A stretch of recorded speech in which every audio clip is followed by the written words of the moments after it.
This is the new Echo Studio. It is smaller than the previous Echo Studio and just a little bit bigger than the Echo 4th generation. And it only has one more speaker than this. When I got it, I had two big questions. How does it sound, especially compared to this Echo?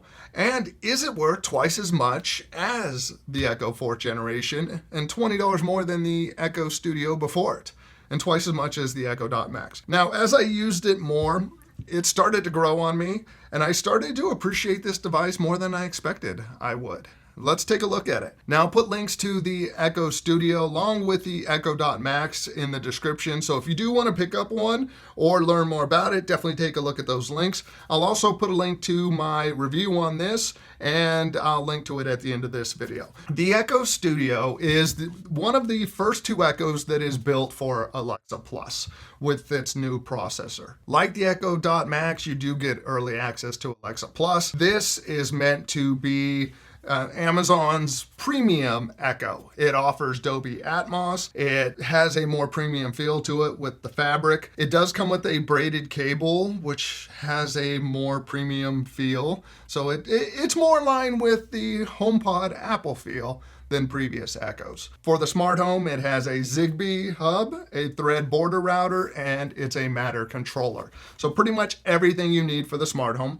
It also has Amazon's OmniSense, and OmniSense is meant to use multiple sensors to detect things. With ultrasound, it can detect your presence in a room, and with the temperature sensor, it can trigger automations using temperature. If you pair devices over Zigbee or Thread directly to either one of these Echoes, if you lose an internet connection, you still have control to your smart devices. Now, this does have the new AZ3 Pro chip in it, which is meant to be able to detect when you are calling up the wake word better and help with Alexa Plus processing. In using it, I haven't really noticed much of a difference in making requests than the previous Echo, but maybe with time that difference will be more noticeable. For the controls on this, they've been moved to the front, as you can see with this Death Star looking thing going on. You have your volume, you have your mute, and the light ring around there. And I think some of that is to give more a visual as you're talking to Alexa using Alexa Plus. And if you'd like to see Alexa Plus in action, check out my video where I'm talking to Alexa Plus using the Echo Dot Max. It was a full-on conversation, and I was actually quite surprised by it. Now, this is $219.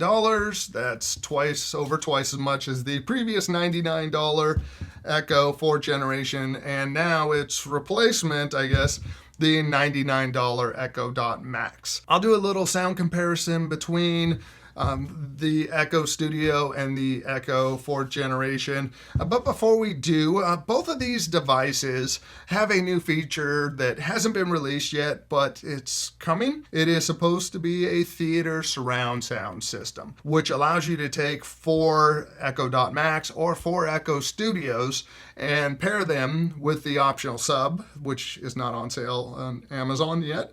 But you could pair all those speakers to a Fire TV, a supported Fire TV stick, or the Fire TV Cube. And when you do that, these speakers can calibrate themselves and figure out where they're at within the room. Both of these Echoes can automatically adjust their sound based on where you put them within a room. Now let's talk some sound.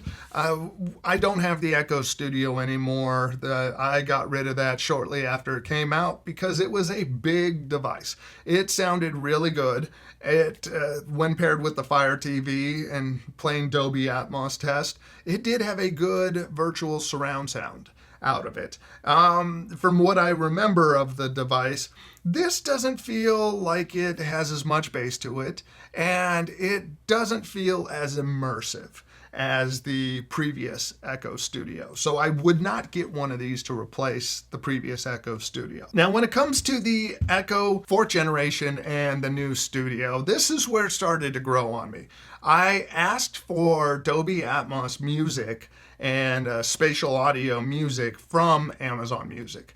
I usually default to Apple Music, but it wouldn't play any spatial audio from that. And in listening to different genres of music, I started to appreciate how full the sound was. It did feel fuller than this. And initially, when I started listening to this, it felt like the high ends were a little too high. As I would switch, I would ask Alexa to move the song to the Echo 4th generation, listen for a little bit, ask to move it back. I felt like this started to sound a little muddy compared to this. What seemed like almost ear-piercing highs at times, which you can dial down in the EQ, it really started to feel more balanced and just fuller. I think some of that is the speakers shoot more off to the side, and that helps with that spatial audio feel. The Echo Studio has 3 full-range drivers and 1 3.75-inch woofer. The Echo 4th generation has 2 tweeters and 1 2.5-inch woofer. I do feel more lower end out of this and hear more lower end, but going back and forth, I did a long listening session with music of all different artists, and it sounded good.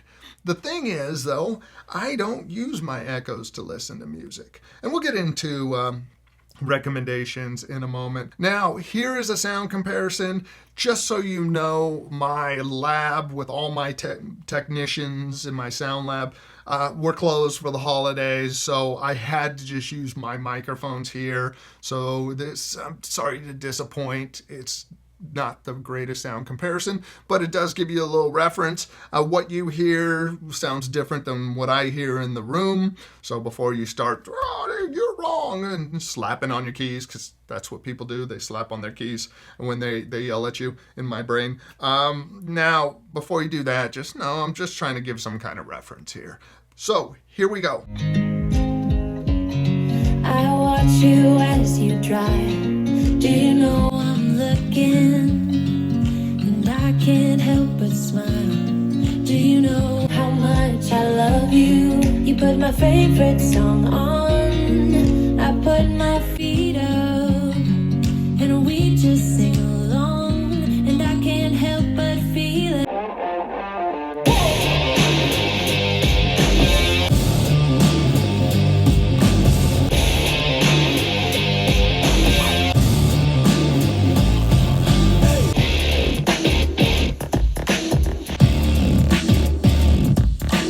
So there's a sound comparison, and I shared my thoughts beforehand. This is a fuller, I guess, more balanced sound now. If anything, if the highs are a little too high for you, just dial them down. This is a nice sounding speaker. It's just that this started to show it up. So recommendation time. If you listen to audio on your Echoes, this actually could be a good upgrade for you.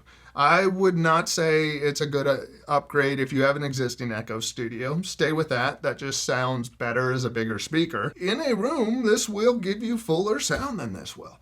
If you are going to pair this up with the Fire TV, it could be a good investment to go with, especially if you get a pair of those. It will give you nice sound out of your Fire TV. For me personally, it's overkill.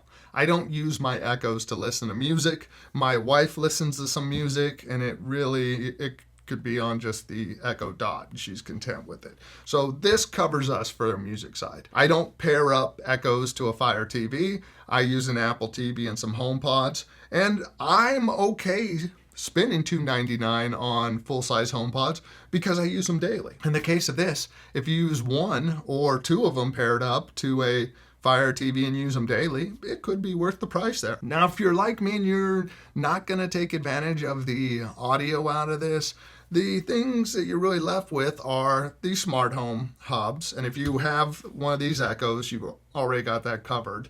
You have the new processor and Alexa Plus, which I already have early access to Alexa Plus on this, and I don't notice a huge difference between them. You have OmniSense with this, so it can detect your presence in a room, but all those features are available on the Echo Dot Max at over half the price of this. If you're not going to take advantage of that audio, just save your money and get multiple ones of these. If you're thinking about theater mode, even though this will do it, I would not go with 4 of these for a surround sound system.